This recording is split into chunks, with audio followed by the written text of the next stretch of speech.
Today I'm going to talk about an album that's kind of a different genre for me. I usually don't do a lot of new wave and post-punk on this channel. I wanted to talk about this album for nostalgic reasons because I remember I had this when I was 9 or 10 years old. I have memories of listening to songs like Rock Lobster and Planet Claire. So for that reason I wanted to talk about this. I will be getting into some of the history with the band, and I'll tell you how I feel about the music.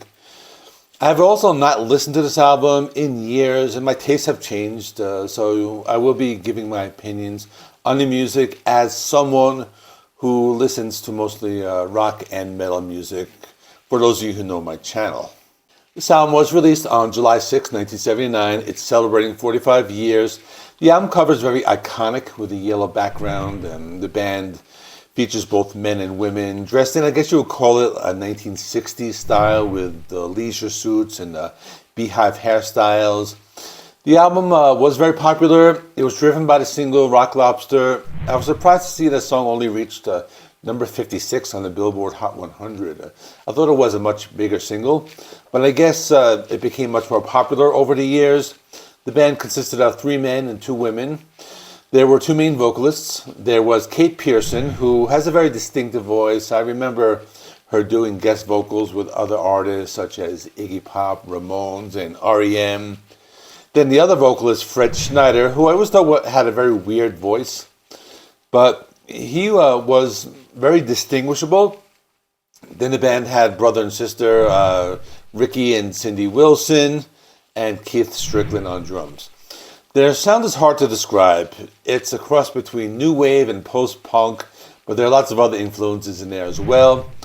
Let me read a quote from Stephen Thomas Erlewine of AllMusic, and he said, "Unabashed, kitsched mavens at a time when their peers were either vulgar or stylish, the Athens Quintet celebrated all the silliest aspects of pre-Beatles pop culture, bad hairdos, sci-fi nightmares, dance crazes, pastels, and anything else that sprung into their minds, to a skewed fusion of pop, surf, avant-garde, amateurs, punk, and white funk."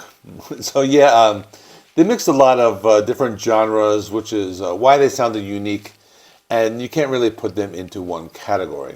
Now for a quick history, I usually like to delve into a band's history, but with them, I guess it's kind of simple. They seem to be a very wholesome band. They didn't really get into a lot of drama, or at least not in the beginning. They started back in 1976. The band members just met each other and they held an impromptu jam session. And this was in Athens, Georgia. And that's pretty much all there is, as far as I know, with the beginning of the story. It was just a group of friends. They started a band. That's basically it. And if you're wondering what the name B-52s means, it was named after a beehive hairstyle that resembles the nose cone of an aircraft. And you can see that in the hairstyle of the 2 women in the group.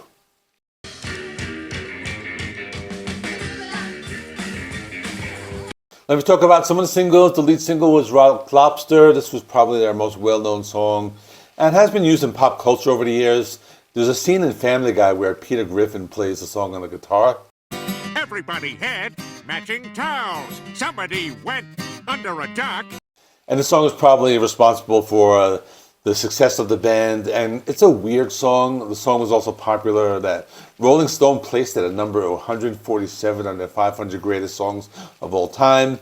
It's weird. It has lots of innuendos. It mentions a lot of marine animals in the lyrics. So, for example, there's one line, there goes a dogfish, chased by a catfish, in flew a sea robin, watch out for that piranha, there goes a narwhal, here comes the bikini whale. So the song is a mix of new wave, post-punk, and surf music.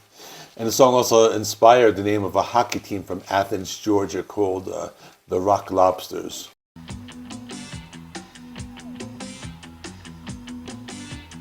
The second single was called Planet Claire. It was released in July 1979. The song starts with the Peter Gunn theme, originally by Henry Mancini.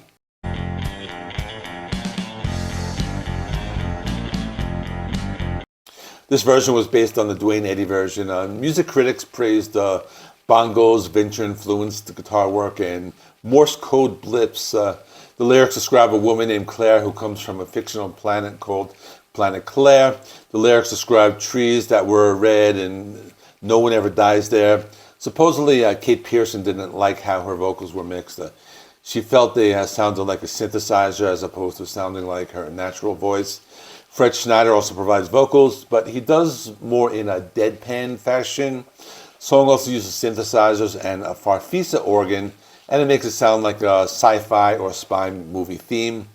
One thing that's unique about the song is that it has a long instrumental part before any of the vocals come in. The song uses storytelling in the lyrics, so therefore it's kind of a weird song, but I've always liked it. There was another song called Downtown. It was a cover song. They made it their own. The original was by a singer named Petula Clark. Is making you lonely, you can always go downtown. The B-52s version had a different arrangement. They used some different instruments such as organs and bongos. The band had more of a deadpan vocal deliver on the song, and the song was also kind of a mashup, I guess an early version of a mashup that would become popular years later. They mixed in some lyrics from their own song called I Know a Place, and they made it into their own. The B-52s version sounded more improvisational as opposed to the original, which was more of a polished pop song.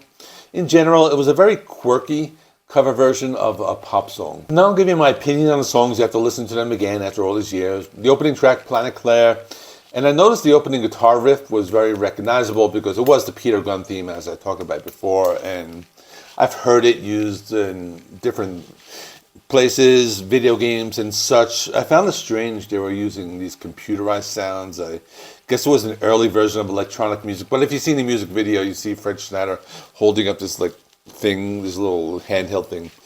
And then I thought the first few minutes of the song was instrumental because it was completely different than the music I would be hearing later on the album. The first half of the songs looked like all instrumental. Then the second half, it was pretty cool. They continue with that Peter Gunn riff and added in more sounds. It's kind of strange.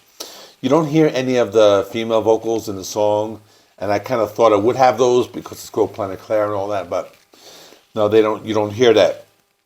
The next song is called 52 Girls. This one sounded like some early 80s new wave. Had female vocals in the first part of the song. I thought the vocals were mixed very low. You can hear the guitars and bass all the way up front. Some of the guitar rhythms reminded me of Rock Lobster, which I'll be getting to in a few minutes. This one had the female vocals, and it didn't have Fred Schneider. I felt the sound was similar to some other post-punk bands at the time. It was mostly guitar-driven. I know the band likes to play weird instruments, but this was more straightforward punk.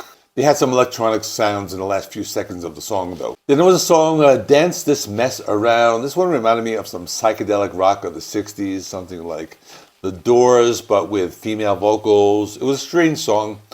Kate Pearson has different vocal styles, including some screams and normal singing. I thought it was kind of a quirky song. Fred Schneider does vocals in the second half of the song. But the weird organ sounds still made me think of The Doors again. It was kind of weird because they start to name all these different dance styles I had never heard of before. Song also feels like an improvisation, kind of like the way they had to do it towards the end. Track 4 is Rock Lobster. This is the one that I've heard many times over the years. I still enjoy listening to it because it has a very memorable bass guitar line and the keyboards and the guitar riff, and I guess the song is like a mix of post-punk, new wave, and goth music. It's very weird, but catchy at the same time. It's completely ridiculous because at one part they're making all these sea animal noises, and I think they used to play the song at weddings, and everyone on the dance floor would duck down during the part where it says down, down, down. I don't know if I'm remembering that correctly. It's down, get down, down. been a while since I've been to a wedding, and I doubt they still play that song, but it's kind of what came to mind. Next song is Lava. It sounds like a new wave type of song. Lots of weird electronic noises, the male and female vocals.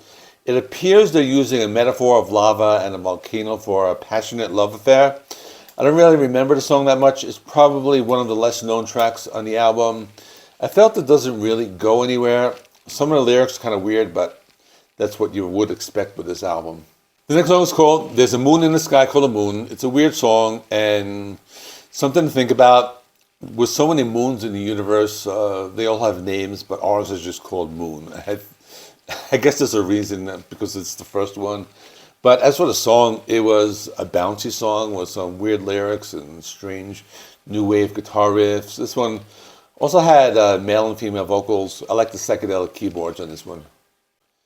There was a song called Hero Worship. I like the main guitar riff in this one. Kate Pearson's vocals sounded very good.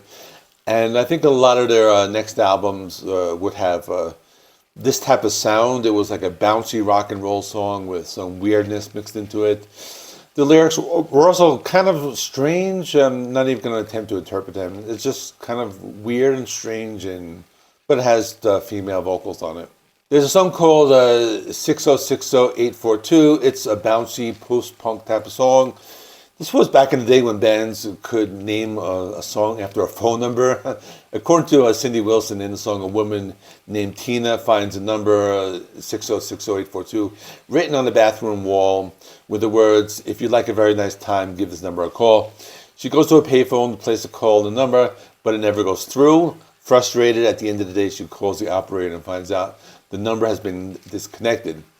So this song is based on a joke because basically like no women ever like call numbers on those like sleazy bathroom like messages, and when one finally does, the person who wrote the message is like no longer there. That's the whole concept of the song. And then the last song is the cover of Downtown. I already spoke about it. I don't really have much else to say. So let me wrap this up. In conclusion, it was fun. It was nostalgic listening to it again.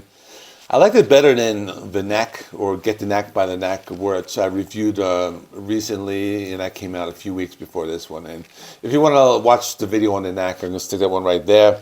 Please give this video a thumbs up, hit the bell for notifications. You can get updated every time I upload a video. You can find me on TikTok as well as Facebook. I have some more content on those platforms. Thanks for watching, and I will see you in the next video.